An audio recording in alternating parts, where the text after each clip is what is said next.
ఏదైతే ఇటీవల కురిసినటువంటి వర్షాల వల్ల రాష్ట్రం మొత్తం పెద్ద ఎత్తున అతలాకుతలమైంది. ఎప్పుడూ పడనటువంటి వర్షపాతం ఒక దగ్గర నమోదయ్యే పరిస్థితి వచ్చింది. వచ్చవాయిలో దగ్గర మీరు చూస్తే 32.3 సెంటీమీటర్లు అంటే 323 మిల్లీమీటర్లు వర్షపాతం పడింది.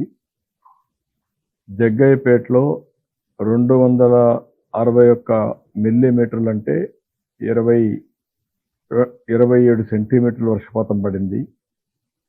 తిరువూరులో 26 సెంటీమీటర్లు పడింది. గుంటూరులో 26 సెంటీమీటర్లు వర్షపాతం నమోదైంది. 14 మండలాల్లో ఆవరేజ్న 20 సెంటీమీటర్ల కంటే ఎక్కువ ఒకే రోజు వర్షం పడడం దగ్గర ఇవన్నీ కూడా almost all one day 24 hours గ్యాప్లో ఇది పడే పరిస్థితి వచ్చింది. ఇంకొక పక్కన 62 సెంటర్స్లో ఇవన్నీ కూడా 112 సెంటీమీటర్ల నుంచి 20 సెంటీమీటర్ల వర్షపాతం పడింది.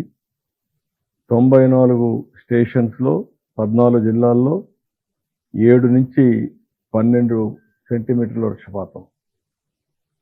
నేను కూడా హైదరాబాద్లో ఒకసారి 20 సెంటీమీటర్లు పడితే హైదరాబాద్ మొత్తం ఫ్లడ్ అయిపోయి ఆ రోజు హుస్సేన్ సాగర్ బ్రీచ్ అవుతుందనే భయంతో సర్ప్లస్ వైరు బ్రీచ్ చేసి ఎవాక్యుయేషన్ వాటర్ చేశాం. అది గతంలో జరిగినటువంటి ఇది. దీనివల్ల విపరీతంగా విజయవాడ, గుంటూరు 2 సిటీస్ కూడా మెరుగయ్యే పరిస్థితికి వచ్చాయి. నేషనల్ హైవేస్ విజయవాడ గుంటూరు పోయే నేషనల్ హైవే కాజా దగ్గర, అదే మరి విజయవాడ టు హైదరాబాద్ పోయే నేషనల్ హైవే జగ్గయ్యపేట ఈ ఏరియాలో కూడా మొత్తం మెరుగయ్యే పరిస్థితి వచ్చింది. సబ్మెర్జెన్స్ వచ్చే పరిస్థితి వచ్చింది. ఇది ఒక్కొక్కసారి బాధాకరమైన విషయం. కానీ ఏదైతే మేము మొదటి నుంచి కూడా ఇప్పటికీ 5వ సారి 4 సార్లు టెలికాన్ఫరెన్స్ తీసుకున్నాను. నిన్న మార్నింగ్ నుంచి తీసుకొని ఎప్పటికప్పుడు డైరెక్షన్స్ ఇచ్చాం.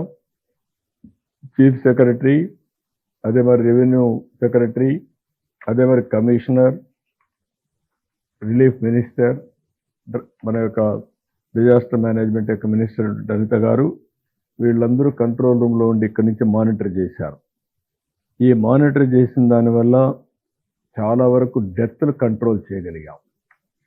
కానీ దురదృష్టం ఒకేది ఇక్కడ ల్యాండ్ స్లైడ్ జరిగి దగ్గర 5 మంది చనిపోవడం, ఒక దగ్గర 3, ఒక స్కూటరు, ఒక టీచరు, 2 పిల్లలు దాంట్లో కొట్టుకొని వాగులో కొట్టుకొని పోవడం, ఇంకొక దగ్గర మంగళగిరిలో 8 years ఉమెన్ ఇదే మరి ల్యాండ్ స్లైడ్ బోల్డర్స్ పడి ఆవిడ చనిపోవడం, ఈ 3 జరిగాయి. మొత్తం కలిసి 9 మంది. ఒక మిస్సింగ్ కేసు కూడా ఉంది, ఇంకా ట్రేస్ కాలేదు. ఇవి ప్రాణ నష్టాన్ని కొంతవరకు తగ్గించాం. ఈ 9 మంది కూడా చనిపోకుండా ఉంటే ఇంకా చాలా బాగుండేది. దురదృష్టం ఇది జరిగింది. అయితే ఈరోజు రిజర్వాయర్స్ అన్ని ఫుల్ అయినాయి. అన్ని రిజర్వాయర్స్ ఫుల్ అయినప్పుడు వచ్చే వాటర్ వచ్చినట్టే ఎవాక్యువేషన్ చేయాల్సిన అవసరం ఉంది. ఆ ఎవాక్యువేషన్ చేయడంలో ఇప్పుడు ఉదాహరణకు శ్రీశైలం నుంచి ఫుల్గా వాటర్ వస్తూ ఉంది. అక్కడి నుంచి నాగార్ సాగర్ ఫుల్ అయింది, పులిచెంతల ఫుల్ అయింది. ఇన్ బిట్వీన్ కొంత వాటరు బుడమేరు, లేకపోతే ఖమ్మం కింద నల్గొండ ఇక్కడ పడిన రెయిన్స్ అన్నీ వాటర్ ఇక్కడికి వచ్చే పరిస్థితి వస్తూ ఉంది. మధ్యలో వచ్చే వాగులన్నీ కూడా పెద్ద ఎత్తున వస్తున్నాయి. ఇది కూడా 1 లక్ష నుంచి 2 లక్షల క్యూసెక్స్ ఆఫ్ వాటర్ యాడ్ అయ్యే పరిస్థితి వస్తూ ఉంది. ఇంకా 2 లక్షలు వస్తుందా, 3 లక్షలు వస్తుందా ఇంకా ఎస్టిమేట్ చేయలేకపోతున్నాం. దీనివల్ల ఇప్పటికే మీరు చూస్తే ఇక్కడికి వచ్చే కొందికి 8,90,000 దగ్గర నీళ్ళు వచ్చే పరిస్థితి వచ్చింది. ప్రకాశం బ్యారేజ్కి 8,80,000 cusecs or 8,90,000 cusecs as on now 3 గంటలకు.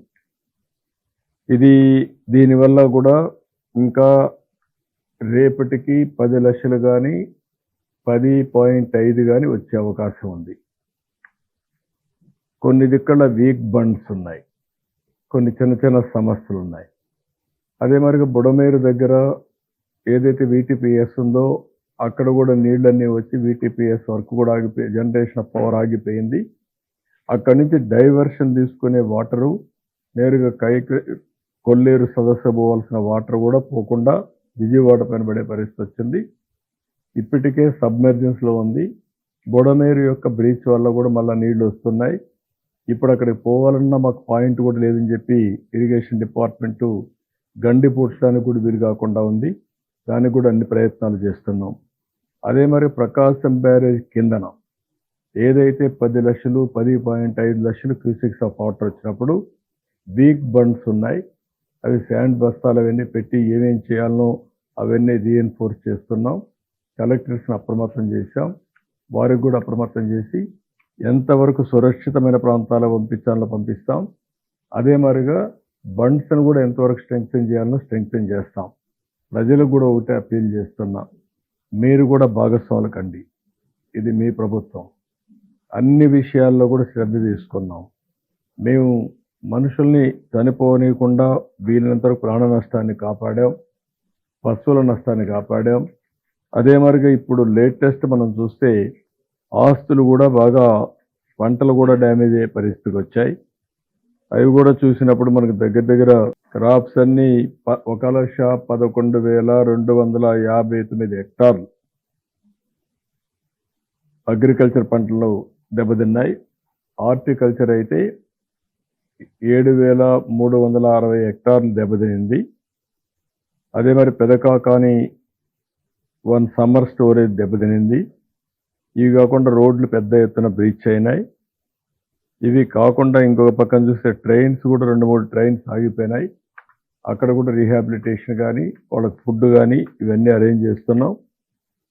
అయితే కార్యక్రమాలు అయితే ఆన్ వార్ ఫుటింగ్ జరుగుతున్నాయి. 107 క్యాంపులు కూడా పెట్టారు. ఒక 17,000 మంది క్యాంపుల్లోకి తీసుకొచ్చారు. కొంతమంది రామన్నా ఇష్టం లేకపోయినా వాళ్ళందరినీ తీసుకొచ్చి, ఎందుకంటే ఎక్కడ కూడా క్యాజువాలిటీ జరగకూడదనే ఉద్దేశంతో ఇది కూడా చేయడం జరిగింది. అన్ని ప్రికాషన్స్ తీసుకున్నాం.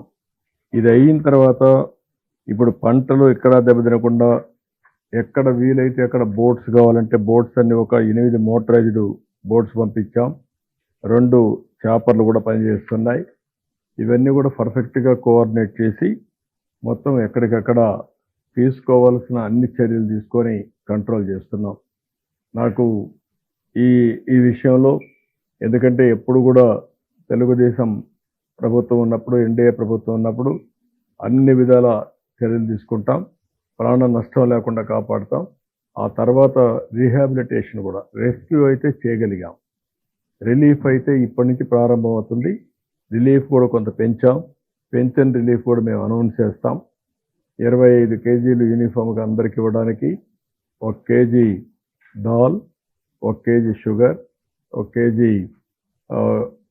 ఉల్లిపాయలు, అదే మరి 1 కేజీ పొటాటో, ఆయిల్ 1 కేజీ, ఈ 5 కమాడిటీస్ 5 కేజీలు, 25 కేజీలు షుగర్ కూడా ఇస్తామని చెప్పాం. అది కూడా చెప్పాను నేను. ఇవి ఇచ్చిన తర్వాత ఎవరైతే వీవర్స్ ఉంటారో వాళ్ళకి పనులు చాలా రోజులు, 1 నెల 2 నెలలు ఉండవు కాబట్టి వాళ్ళకి ఎక్స్ట్రాగా 25 కేజీలు 50 కేజీలుగా ఇస్తున్నాం. ఫిషర్మెన్ వేటకు పోలేరు కాబట్టి వాళ్ళకు కూడా ఒక 50 కేజీలు బియ్యం అదనంగా ఇస్తాం. అంత మునుపు ఉండే డబ్బుల కంటే 5 లక్షల రూపాయల ఎక్స్గ్రేషియా కూడా అనౌన్స్ చేశాం. కడవన్నీ నామ్స్ అన్నీ కూడా యాజ్ ఇట్ ఈస్ వీలైనంత తొందరలో ఇవ్వడానికి ఒక చర్యలు తీసుకొని అవి కూడా కంప్లీట్ చేస్తాం. సో ఇవన్నీ కూడా ఏంటంటే ఎక్కడ ఎవ్వరికి ఇబ్బంది లేకుండా చేయడం కోసం అన్ని విధాల ప్రయత్నం చేస్తున్నాం.